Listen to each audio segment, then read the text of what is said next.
இஸ்லாமிய பெருமக்கள் 1970க்கு முன்பு வரை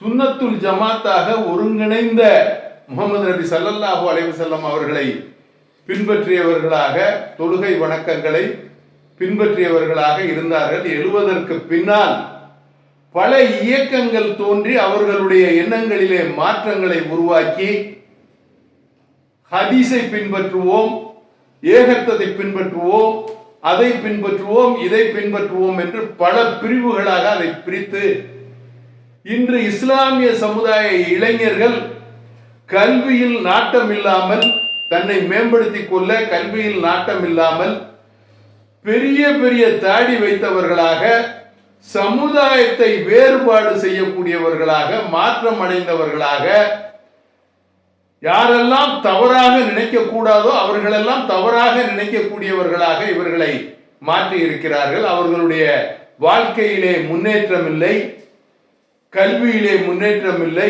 பெரிய பதவிகளுக்கு அவர்கள் வர தயாராக இல்லை. நல்ல பரீட்சை எழுதி பெரிய பதவிகளை அடைய வேண்டும், அதற்காக முழு மூச்சாக படிக்க வேண்டும் என்கின்ற எண்ணம் இல்லாமல் இருக்கிறது. சுன்னத்துல் ஜமாத்தை சேர்ந்த முதியவர்கள், பெரியவர்கள், பள்ளிகளில் இருக்கின்ற ஆலிம்கள், உலமா பெருமக்கள் நமது பிள்ளைகளை கல்வி கற்க ஏற்பாடு செய்ய வேண்டும்.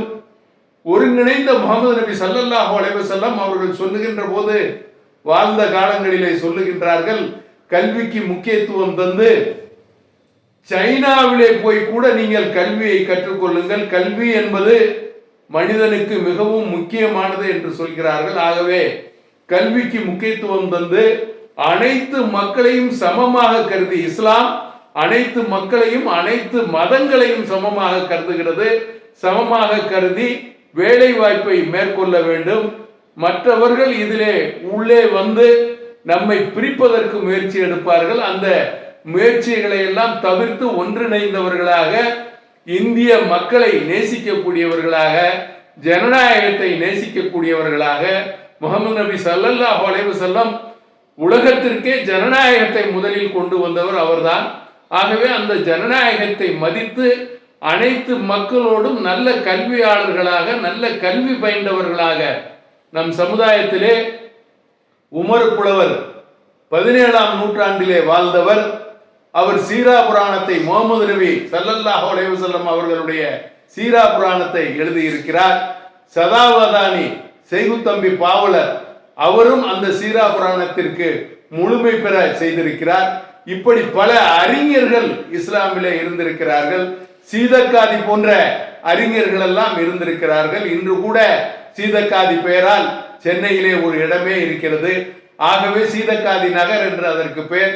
இஸ்லாமிய பெருமக்கள் பெருமை அடையக்கூடிய அளவிலே தங்களை வளர்த்து கொள்ள வேண்டும். அரசியலிலும் சரி, செயல்பாடுகளிலும் சரி, கல்வியிலும் சரி, மும்முரமாக இளைஞர்கள் வந்து தன்னை மேம்படுத்திக் கொள்ள வேண்டும் என்று தமிழ் மாநில முஸ்லிம் லீக் சார்பாக கேட்டுக்கொள்கின்றோம்.